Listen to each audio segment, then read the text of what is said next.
I loaded up the 4-wheeler this weekend. This is my 12-foot trailer. I don't use it a whole lot. The jack was down too low, and I took off and kind of bent the shaft a little bit. So I put it in reverse and bent it back the other way, but it's not completely straight. So that was Travis just calling me, giving me a heads up. That's a good friend, huh? Thank you, Travis.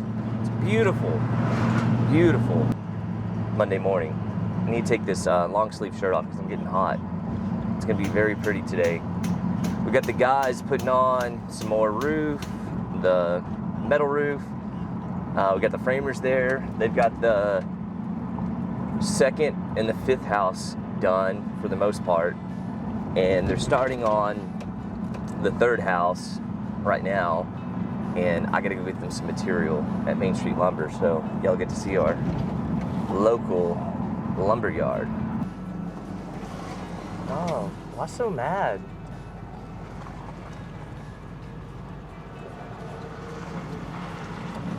This guy doesn't seem happy. Whoa, whoa, bro.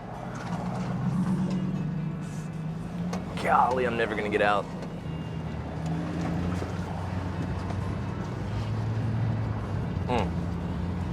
They got this train, I don't know what. Get a shot of that train. This is on Main Street, next to Katy Depot, Main Street Lumber. They keep going back and forth, back and forth. Like I came by earlier and they were blocking it and then they passed and I don't know what they're doing.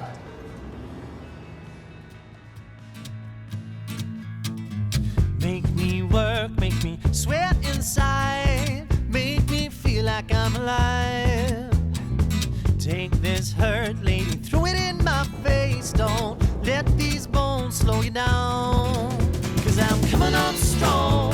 The grass should have looked greener. I need a true believer in disguise. I got my pink slip. Let's get some material. 2x4s.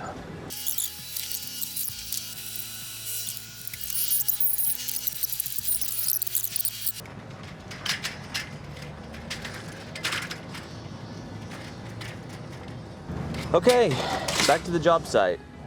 I think we talked about this earlier, guys, but we're at the tiny home community here on our beautiful Monday morning. We got the framers there. They are starting on the 3rd and their 4th unit, which I'd imagine they'll probably get those done between today and tomorrow very easily. Depends on how many of the framing crew shows up. Put my wood in here too tight. Person probably thought I was crazy. But I mean, we're going a mile down the road, if that, probably not even a mile. So yeah, like I said before, framers are out there as they continue to get more of the framing done. We can get our licensed electricians and plumbers in there so that we can get that stuff done. And then I'm gonna have my HVAC guy. He's out in the Metroplex somewhere, so he wants to come down and do all 6 at once. And I talked to y'all before, we're doing the mini splits. And so right now for the rough-in portion, all they have to do is run their line set, the copper line set that connects the air handler and the condenser outside. So it shouldn't take him too long. So he wants to wait until all the framing's done so he can come down and do all 6 at once, and he'll get it done in a day. That like I said, it doesn't take that long. Whereas our electrician, I mean, if it's him and another guy, they'll probably finish a unit a day. Whereas if he gets 3 guys out there, they may could get through 2 in a day. And then the plumber, same thing. The guy we're using probably knock out a unit a day. So now the framing's done, I'd like to have them come in behind them and see if we can't get really, really close for next week spray foam. That's the goal. I'm not sure if we'll be able to get that done, but that would be awesome. That would get a ship ready for shiplap. And the cool thing is once spray foam's in, I mean, you can start doing sheetrock, and in our case, we're doing shiplap. So we're excited for that. This is gonna be all cabinets. Yeah, I mean, I can give you a drawing, but I'm sure you'll draw it up too based off the measurements. But we're gonna have the refrigerator right here. Okay. We're gonna have the kitchen sink right here, dishwasher, and then this is gonna be like probably like a 36-inch opening, washer dryer combo. Okay, do you want to open it over here, 36 inches? Yes, sir. But it'll have like a side piece right here with maybe like a 2 or 3 inch style on the front. Same thing over there. And then we'll do like however high we need to go, 72 inches. And we're gonna do, I want to try to go all the way to the ceiling with all my cabinets. And then I think we're gonna come across like 4 foot. Yeah. And then we're gonna do a bar top all the way across. I think we're coming out like almost 8 foot. And it's gonna be 2 foot wide, and I'm gonna have like a 3 foot hangover on the countertop. Yeah, actually, I'm glad you're sitting here. How far out do we want to come? I was thinking 8 foot. Hold on. What do you think? Yeah, I'm how gonna much room in between cabinet to 4 foot, and I want to center the stove with the window. This is sink and then stove. Yeah, stove may not be centered though in this section if we're trying to center it with the sink. That's fine. Okay. Yeah, that's fine. And 8 feet seems great. What's this? That was 8 feet. Mm-hmm. And the cabinets are gonna start right here against the wall, and then washer dryer. Washer dryer, and then I'm assuming like a bathroom vanity in here. It'll be 24 to. I don't think we'll make 30. We could make 30. Yeah, we can make 30. Okay. Is it like 18 inches for both sides. Yeah. And all the walls are going to be 3/4 inch shiplap. Okay. So when you're doing your measurements, it's not normal 1/2 inch sheetrock. It's 3/4 inch shiplap. Yeah. And I may not put any shiplap on that wall and just let you install your cabinets, and I'll come back so we can save. I don't want to. That whole wall is going to be cabinets. I don't want to waste it with shiplap. That's the MDF. Yeah, it's maple in the. It's maple in the front, but it's in between it's MDF. It's Okay. covered a little bit by maple. I think he was saying like which we've had that done before. It's MDF inside there. Whoa!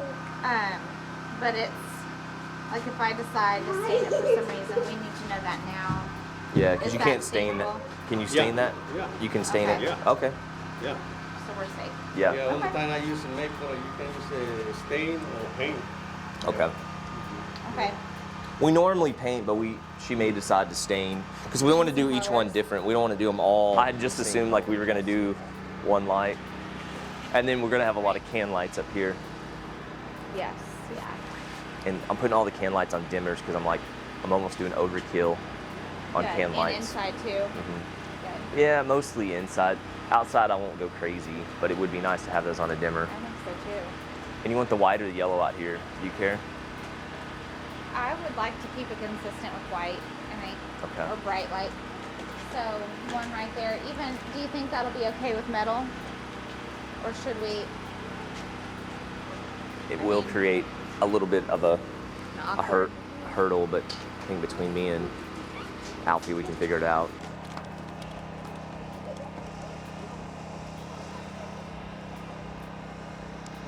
Knuckleheads. Yes, sir. Oh, This side is not have a 2x4 here. correct. Across.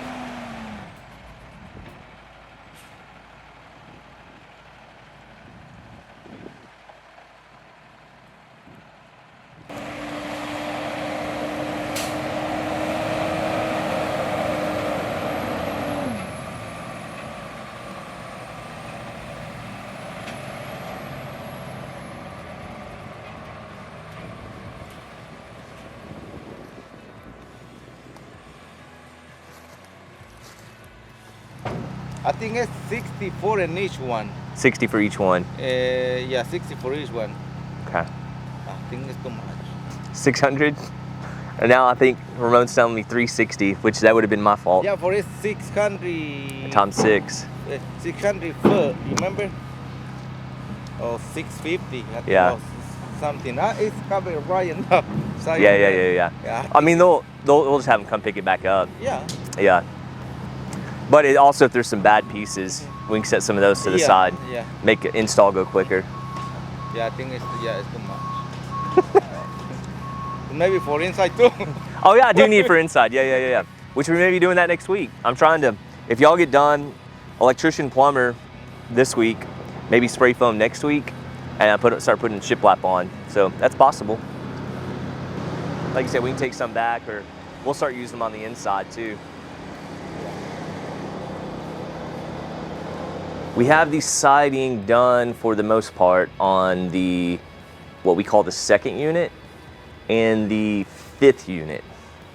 So as you guys can tell, these 6 tiny homes, they're all the same floor plan and layout and elevation, but where we're breaking it up and make them look a little different is we're doing the siding separate on 3 of them.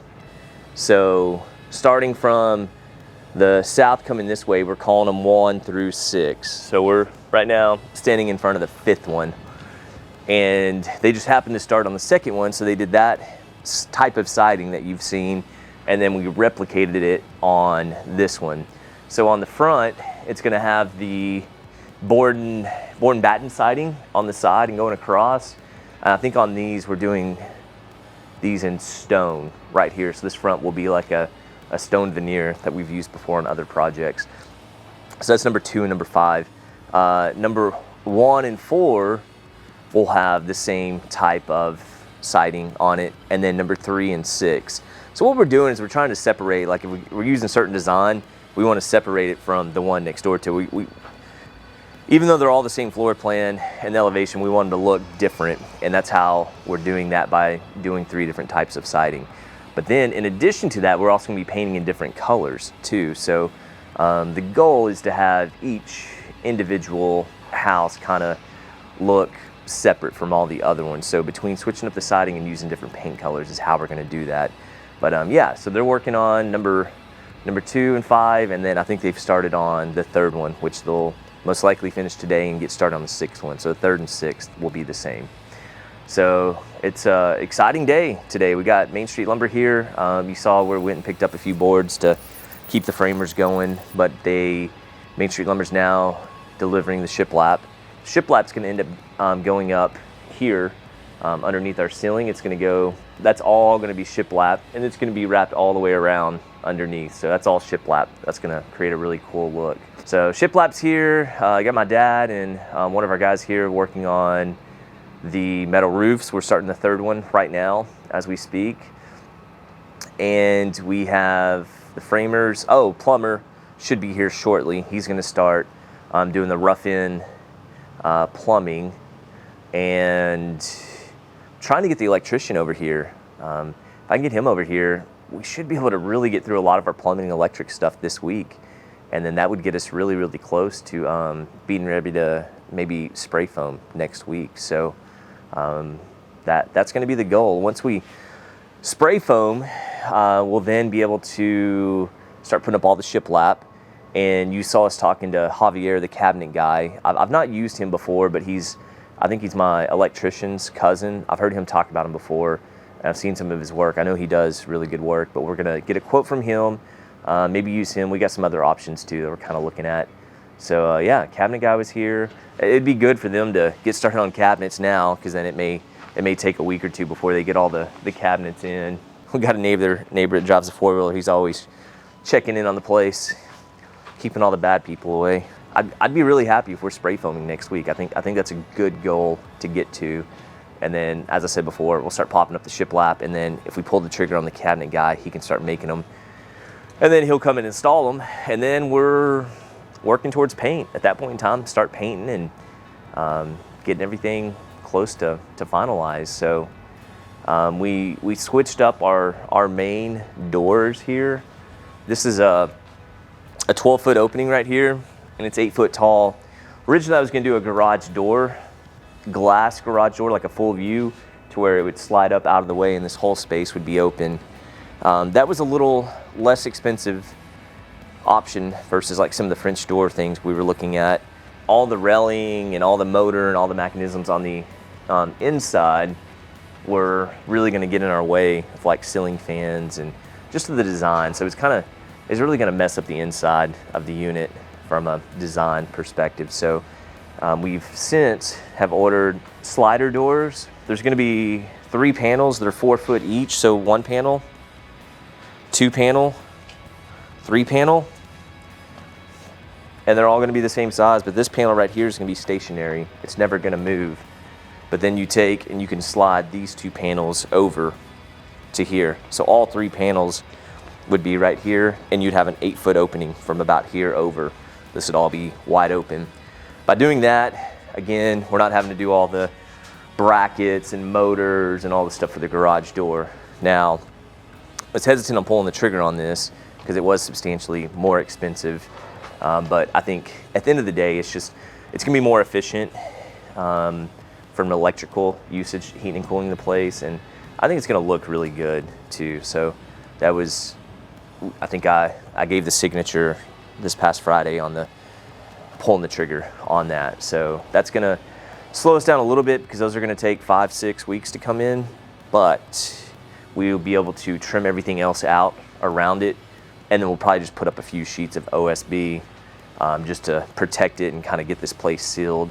And the way we're gonna do our trim, it won't stop us from doing anything else on the inside. But yeah, you guys are giving us a lot of support, and I thank you so much for that. If you've not yet subscribed, please hit that subscribe button. And if you enjoy these videos, let's hit that like button too. And then any questions you have, I know you guys have a lot of questions on these tiny homes. Y'all been leaving comments down below, so keep doing that, and we'll get those answered very quickly. But until next time, peace.